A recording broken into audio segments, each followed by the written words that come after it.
Pilipinas. Nagkaroon po ang desisyon ng Korte Suprema tungkol sa kaso po ng hinain ng ilang mga senador nung tayo po ay bumitiw sa Rome Statute of the International Criminal Court. Kung maaalala nyo po, sinabi po ng mga petitioners na kinakailangan daw po na ang mga tratado na ipinasok ng gobyerno na merong concurrence ng Senado, pag tayo po ay magbibitiw, kinakailangan din ng concurrence. Pero sa desisyon po ng ating Korte Suprema, ibinasura po yung petisyon na yan. Ito po ay patunay na hindi po kinakailangan ang concurrence ng Senado sa pagbibitiw sa International Criminal Court.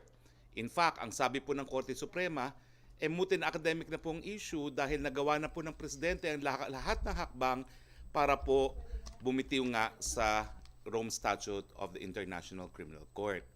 Now, dun sa issue na kinakailangan ba talaga na lahat ng tratado na merong concurrence ng Senado ay kinakailangan mag-concur din ang Senado bago tayo makapag-withdraw?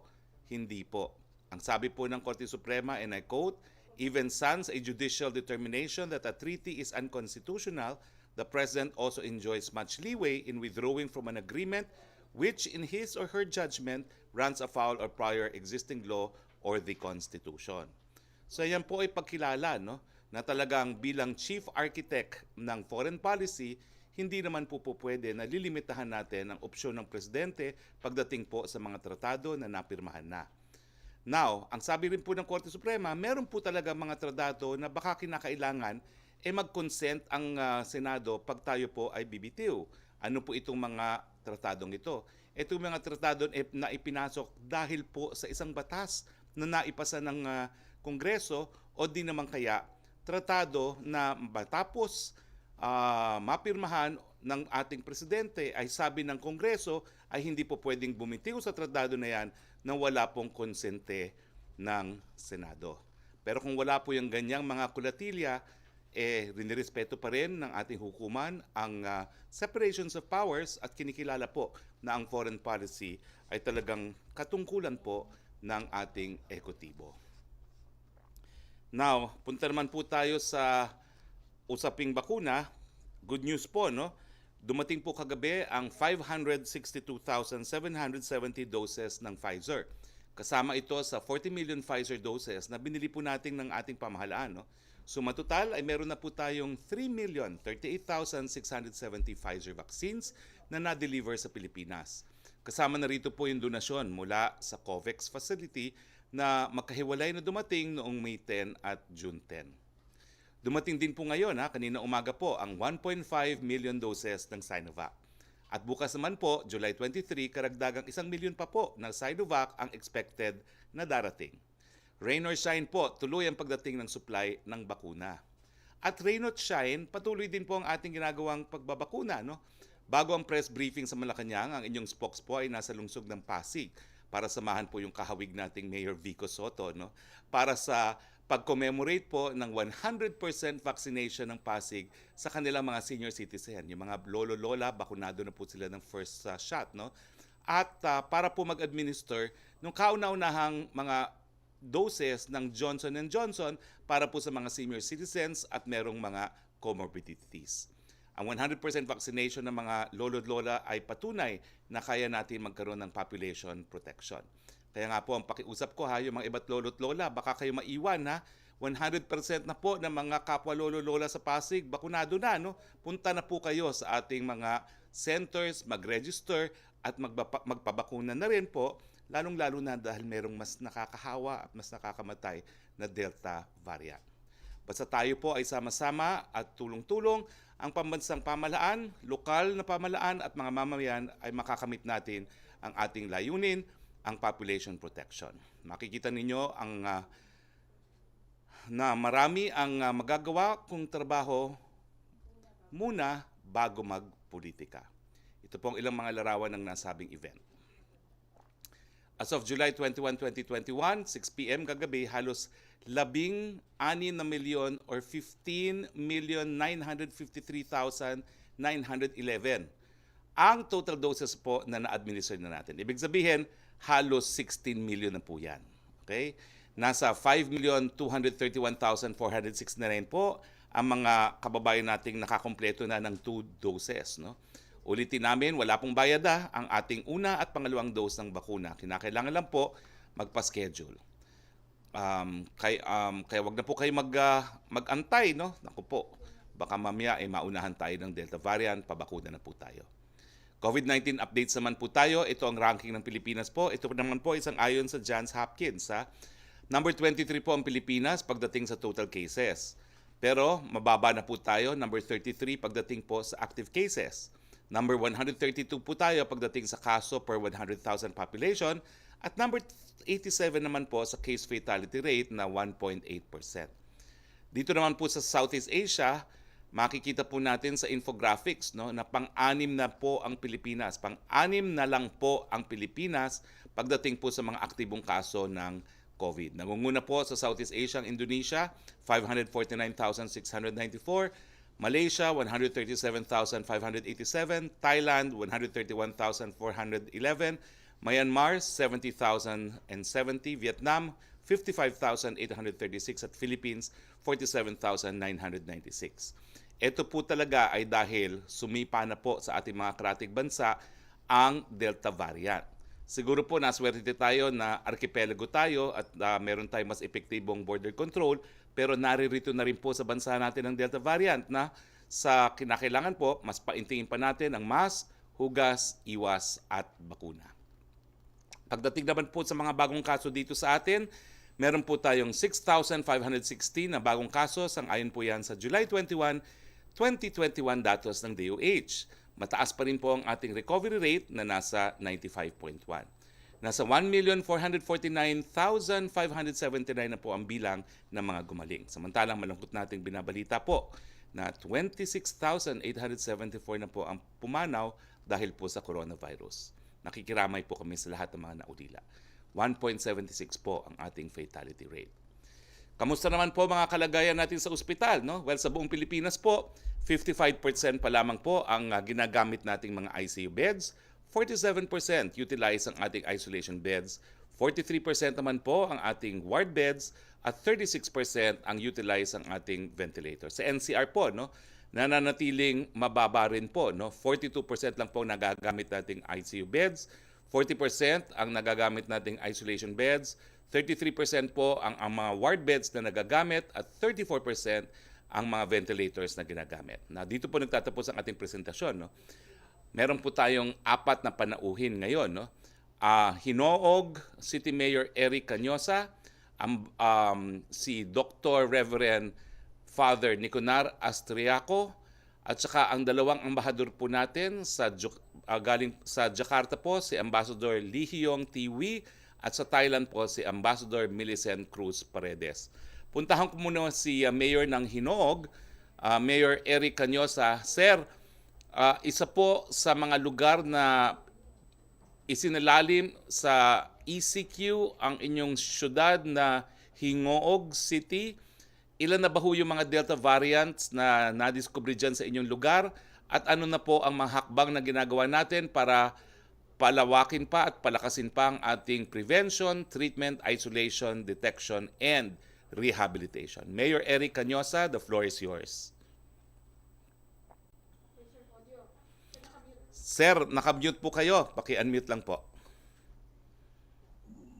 Magandang tanghali po, Secretary Harry Roque. And una po sa lahat, maraming salamat po sa time na binigay niyo po sa amin para din po malalaman natin kung ano yung mga hakbang na ginawa ng City of Hinoog. Lalo na po ngayon na meron po tayong reported na Delta variant ng COVID-19 po sa city.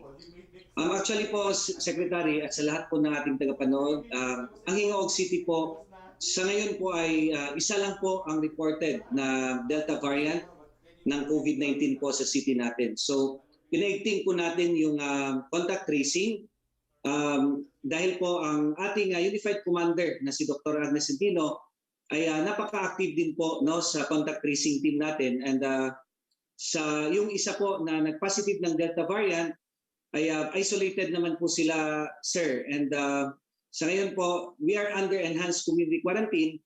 And we are strictly also following the protocol set by the IATF through resolution number 127-E. So sa ngayon po, sir, ang Ingog City po, we have no other reported Delta variant na na-report. Pero yung isang Delta variant po na isolated naman po, meron po siyang kasama po sa bahay in which sila po yung naging positive na na-test po last June 28. So based on the guidelines po ng COVID-19, on the 21st day po, swab antigen test po natin bago po sila ni-release, and they nag-undergo po sila ng additional 7-day home quarantine. So nung July 16 po, nung na-release po ang report galing po sa inyo, Sec, na kasama po ang Hingoog City na meron pong Delta variant, contained naman po yung family, and we are very happy po na sa ngayon kahit yung apat, no, positive po sila sa COVID-19 after ni-repeat po natin ng swab, but they are all asymptomatic. And sa gene expert po, sa tinest po namin, medyo mataas naman po yung CT value nila, meaning to say, yung iba po is not infectious anymore, at saka yung iba po is hindi po siya highly infectious. So they are on the recovery stage, but we intensify the contact tracing po dito po sa Ingog City up to the 3rd generation. At saka yung 2nd generation po, Sec, negative naman po yung result. So we are very happy na kahit po na negative, kinontak pa din po natin, no? Kinontak trace pa din po natin up to 3rd generation. So sa ngayon po, we have 25 active cases ng COVID-19 in which last June po, nakita po natin na meron pong surge ng COVID-19 sa city ng Hingoog. At with our initiative po ng local government unit together with the COVID-19 task force, tayo po ay nagpasa ng executive order na nilagay po natin ang Hingoog City under modified enhanced community quarantine last June 16 to 31 of 2021. At ito po ang atin pong executive order ay kinunkor naman po ng regional IATF, at we are very happy po to announce po na napamelo down po natin ang cases ng COVID-19 sa Hingoog City.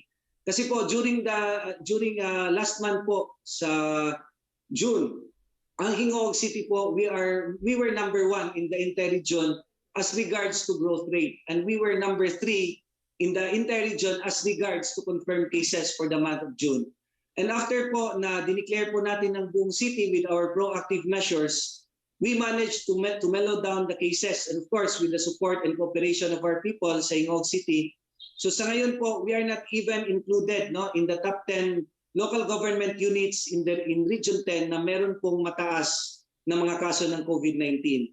So ito pong 25 cases na po na ito, 5 po dito, yung kakalabas lang po kahapon, they are all LSIs coming from Cebu City. 1 is from Cebu City, and yung 4 po coming from Iloilo City, based on the record po na sinubmit po ng ating COVID-19 task force sa Ingog City.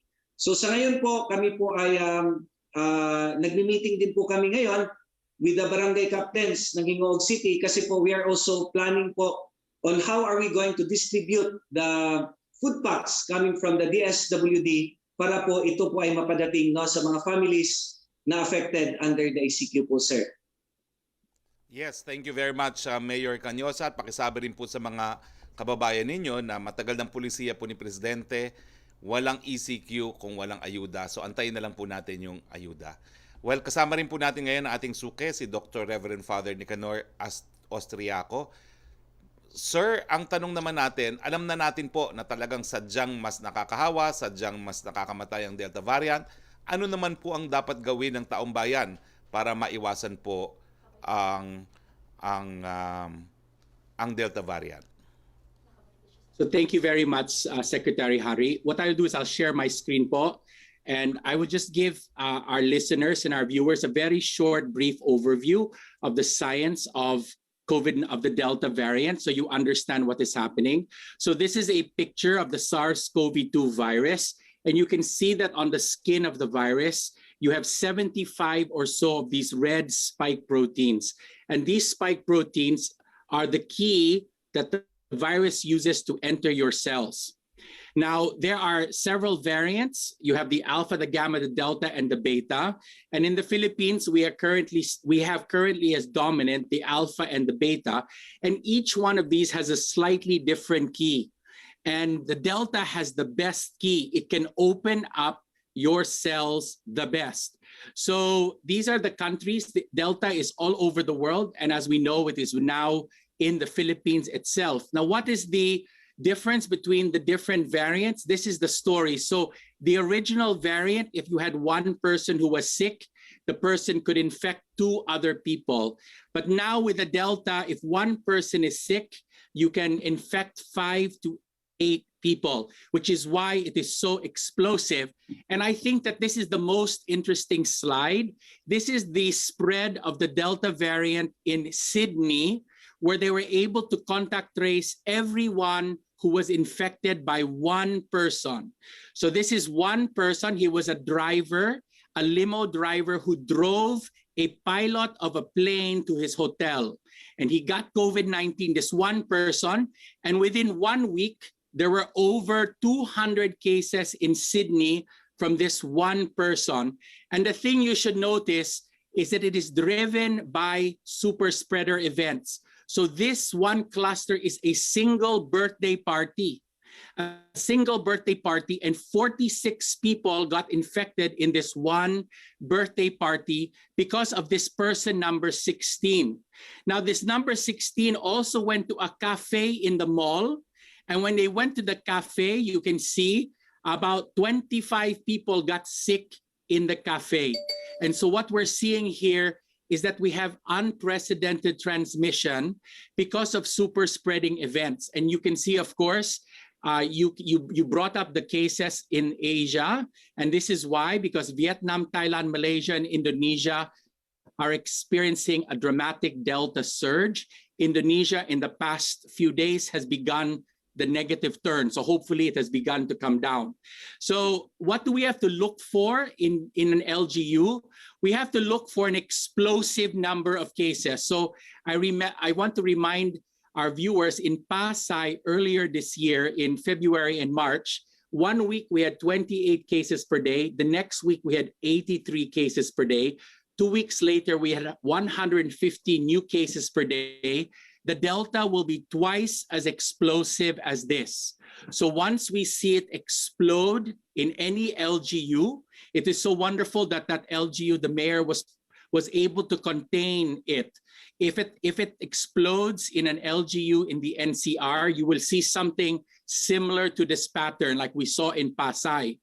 Now, for our kababayans, face mask and face shields, observe minimum public health standards, avoid crowds, especially indoors, because diba, super spreaders are essential for the transmission of Delta. So if you avoid crowds, especially indoors, you will minimize your threat, and you must, of course, get vaccinated when you are eligible.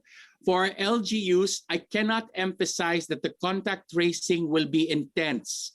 So in the past, one positive will give rise to maybe 4. Now we will give rise to 8. And so the contact tracing will become intense as the Delta spreads. The LGUs must implement localized lockdowns of barangays quickly and generously, immediately, to contain if there is a spread in a barangay. And we have to prepare isolation and quarantine facilities. We cannot have home quarantine.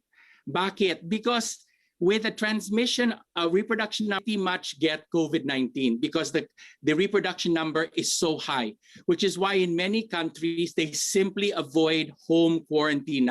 You have to take the person away and put them in an isolation and quarantine facility. And for our national government, I know that the government is already doing this. We have to prepare our hospitals and healthcare workers, especially drugs and oxygen supply.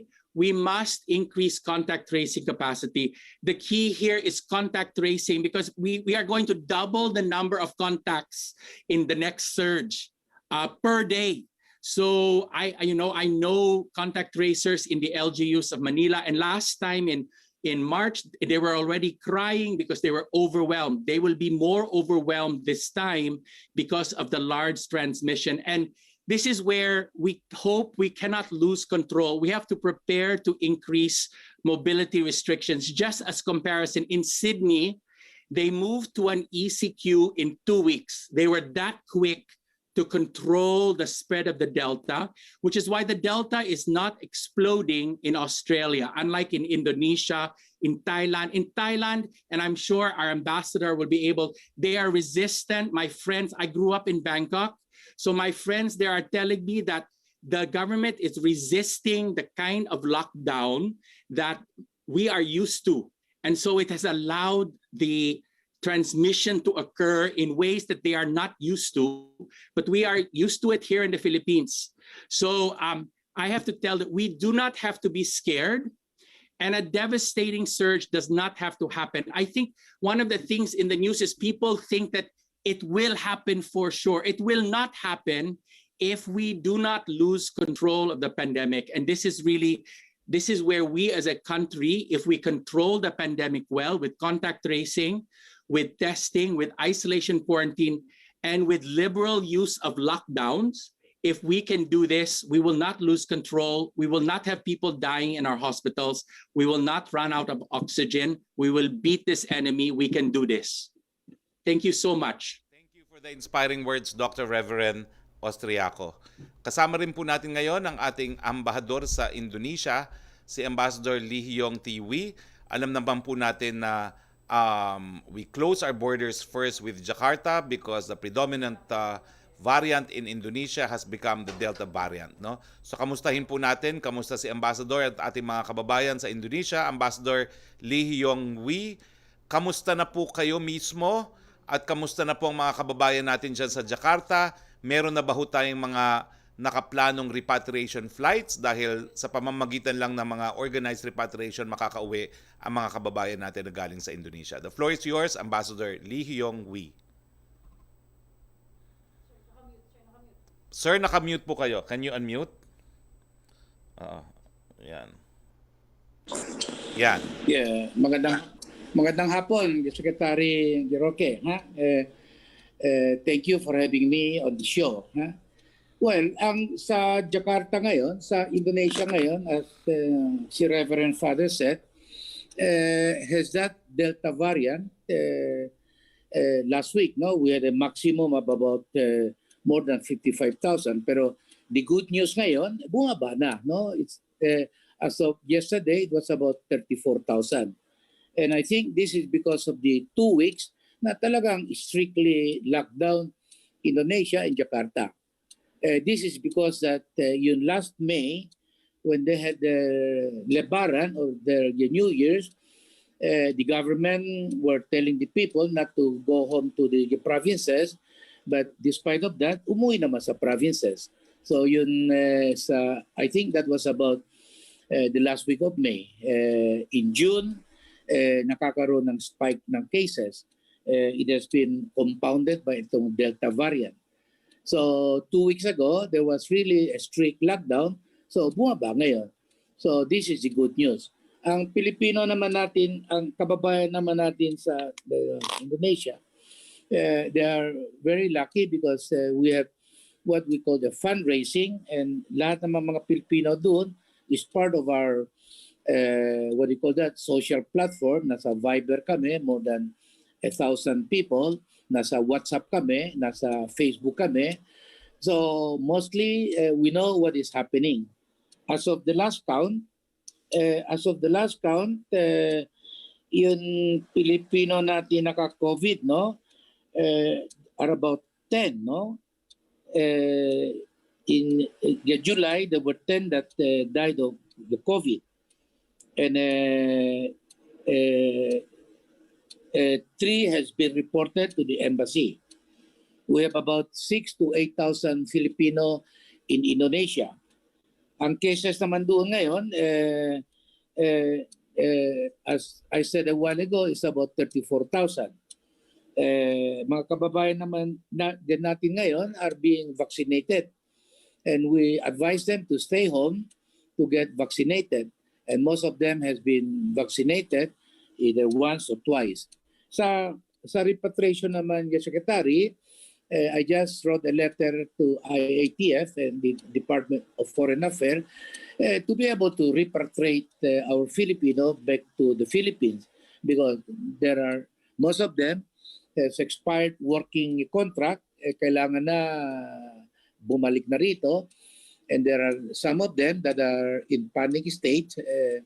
So really, we need about 1 or 2 flights. No, if the IATF can do that, it's going to release a lot of pressure on the embassy. Ang embassy naman po is open to attend to all these cases ng mga Pilipino natin. So far, maayos naman sila because of our communication with the Filipino community all over Indonesia, from Jakarta to Surabaya to Bali to Medan, everywhere. Okay? Maraming Thank salamat, you. Ambassador. Thank you, Secretary. Oh, kayo ba hoy, bakunado na, Ambassador? Yeah. Bakunado na ko 2 beses na. Fully vaccinated na. And that is what we are asking the people there, get vaccine. Because at least safe tayo, di ba? Oo. Oh, keep safe, Ambassador, ha? Kasama rin po natin ngayon ang ating Ambassador Millicent Cruz Paredes, our Ambassador to the Kingdom of Thailand. Sir, ganun din po ang ating tanong. Kamusta na po sa Thailand? Nakakagulat po ang nangyari sa Thailand. Dati po, mababang-mababa ang mga kaso dyan sa Thailand, pero ngayon po, biglang lumobo. At kamusta naman po mga kababayan natin dyan? Same question din po, meron na ba ho tayong na-organize na repatriation flights? Ambassador Millicent Cruz Paredes. Unang-una po, magandang umaga po, Mr. Secretary. Magandang umaga po sa inyong lahat. Kami po dito sa Thailand, tama po yung nabanggit ninyo, medyo malaki nga po talaga ang jump ng kanilang number of COVID cases. As a matter of fact, today is another record-breaking day at 13.6 thousand cases right now in Thailand. So kami po, for the last several days, we have been really monitoring and we have been in touch with the Filipino community as well as the Thai authorities, because we have been appealing for a wider access to the vaccination among our Filipino community. So, ang ginawa po naming initiative, nag-open po kami ng registration portal where Filipinos could register, and then we submitted that to the Thai government. At nagpasalamat naman po sila, sabi po nila that would help them in reaching out to those who are eligible for vaccination. So right now, mayroon pong may mga portals din po ang Thai authorities for our Filipino community to register. We have always put that in our website. Kaya because we have been getting a lot of requesting po. So as for the repatriation request, meron po kaming 90 requests lang po right now. So pinoprocess po namin yan. But what we have really have done since last year is to issue this letter to extend the stay of our Filipino community here. Just to, because of course we know that travel is restricted. So as of, since last year, we have issued around 14,000 letters of request for the extension of the stay of our Filipino nationals here. And so far naman po, wala naman po kaming naririnig na feedback na hindi sila napagbigyan, because the Thai authorities of course know the situation, that travel is not very easy these days. So ang Filipino community po dito, numbers around 30,000. Ang na-monitor po namin nagkasakit ay 30. Doon po sa 30 na yon, 29 na po ang gumaling. Kaya we only have 1 active case. At again, alam po ng mga Filipinos dito na anytime they can reach us for whatever assistance we could offer. At ang aming po mga hotlines ay nakapaskil sa aming mga website at sa Facebook page namin. Yan lang po, Mr. Secretary. Maraming salamat, Ambassador Millicent Cruz Paredes. Punta na po tayo sa ating open forum. Go ahead, Yusek Roque. Yes, good afternoon, Secretary Roque, at sa ating pong mga bisita. Question from Laila Salaberry of Inquirer. How is Malacanang taking the report that an ocean bottom seismometer, which is widely used in oil exploration, was found north of Scarborough Shoal? The device had Chinese characters. Is the palace concerned that China is conducting activities in the country's EEZ without our consent? Wala po kaming official reaction dyan because I think your question is based on speculation. No? As far as we know po, binabantayan natin yung mga barkong naglalayag dyan sa Scarborough Shoal at wala naman pong nare-report sa atin na isang barko na ginagamit for exploration purposes. No? Kinakailangan po kasi ng barko talaga na nagbabato ng sound signal, no, sa ilalim ng karagatan para pong mag-explore kung merong langis sa ilalim po ng karagatan. Wala naman pong ganung report na nakukuha. So for now, we're confident na wala naman pong exploration na nagaganap dyan sa Scarborough, at kung meron naman po, and if we can verify it, then we will file or do the corresponding action. Opo, yan nga po yung second question niya. What is the palace going to do about the discovery of the device? Will the government ask China for an explanation about this? Hindi po, nag-iimbestiga talaga tayo kung bakit na nakuha yung ganyang equipment. Pero alam niyo po, without the boat, hindi po magagamit din yung equipment na yan. No? So ang tinitingnan po natin kung meron talagang mga barko na naglalayag dyan for the purpose of oil exploration.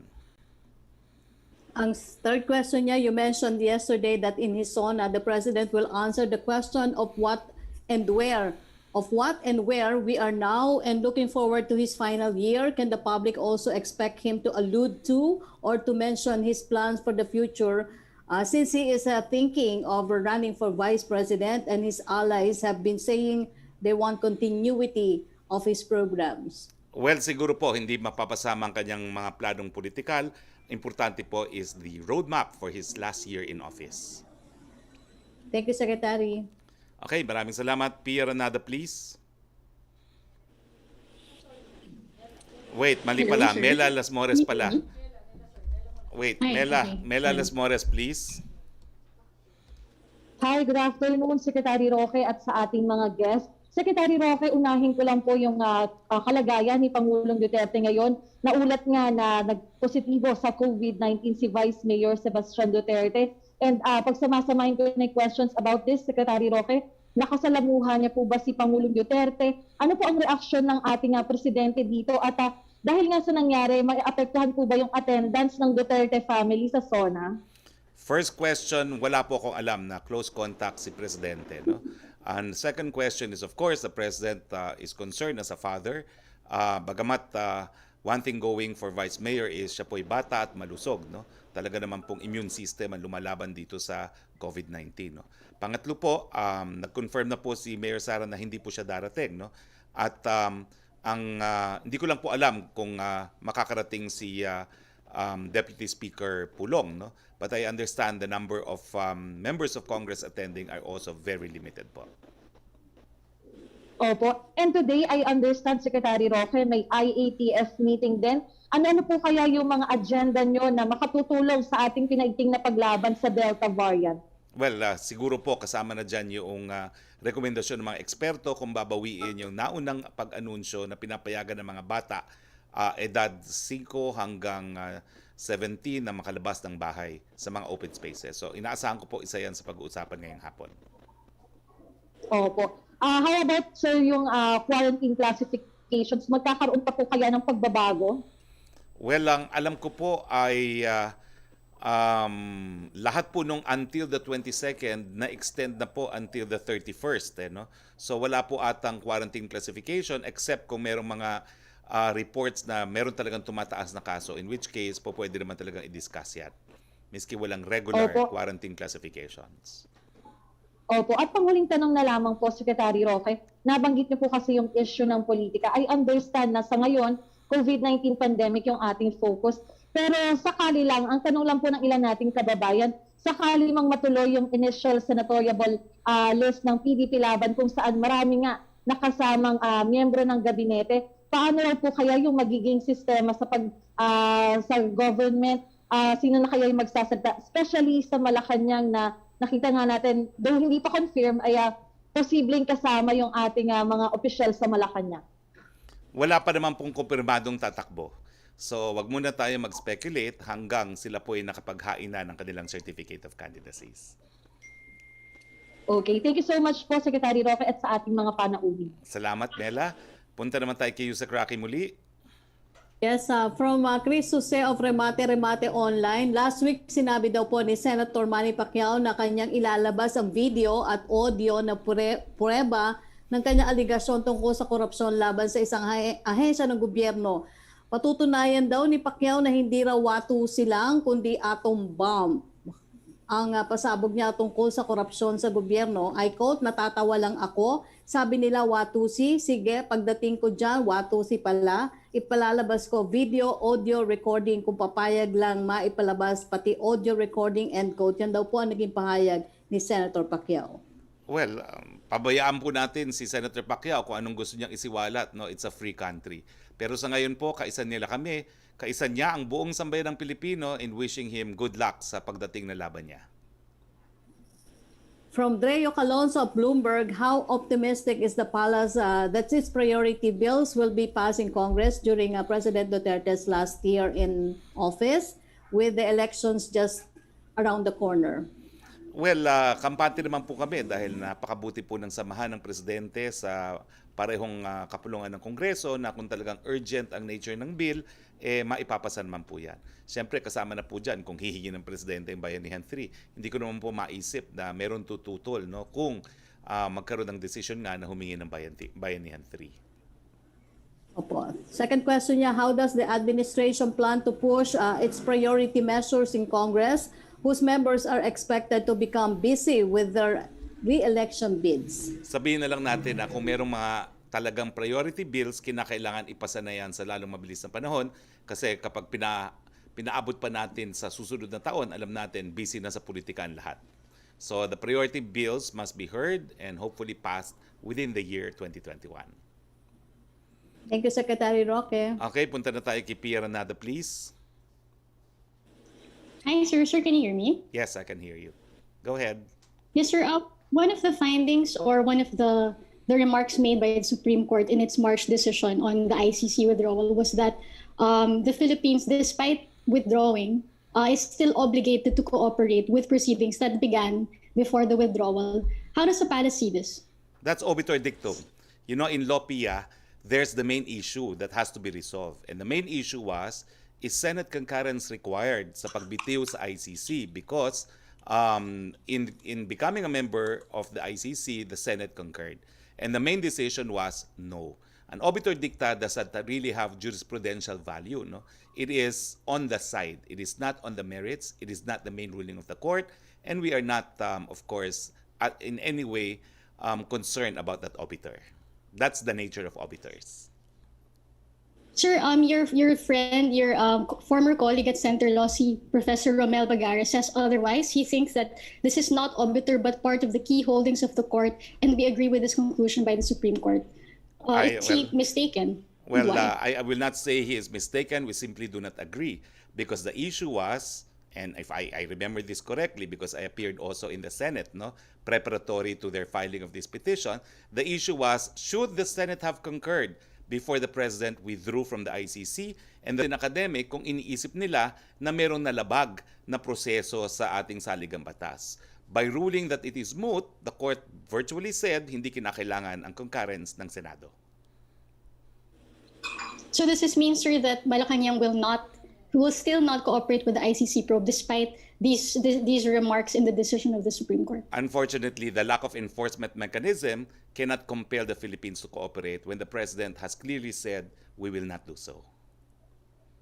So no change, sir? No status change. quo? No change because that's obiter and petition dismissed. So yun ang importante, Pia, no? In analyzing the effect of a decision, na-grant ba o na-dismiss? Ang gusto nila, mabaliwala yung withdrawal. Hindi po nabaliwala. So it is dismissed. Panalo po ang gobyerno. Pero sir, in this particular point kasi, sinasabi ng Supreme Court, it refutes what the President has been saying all along, that we're not obligated. In fact, the Supreme Court is saying we are. So this is not hold any weight for Malacanang at all? Pia, I've answered you. You're debating, and let's not debate. Okay, thanks, sir. Thank you very much. Thank you, Pia. Let's go to you, Sec. Roque, please. Yes, Secretary. Ang question ni Maricel Halili ng TV5 at ni Laila Salaveria ay nasagot niyo na about Supreme Court sa ICC. And second question ni Maricel Halili, hinihiling ng Mariveles na bigyan sila ng mas malaking allocation ng bakuna lalo't very high risk sila, sabi ng Octa Research Group. Can the government commit more vaccine allocation for Mariveles, Bataan? Nako, tagarian po ako. So, I'm not saying yes because I'm from there, pero ang Bataan po talaga naka-MECQ ever since, the whole province. No?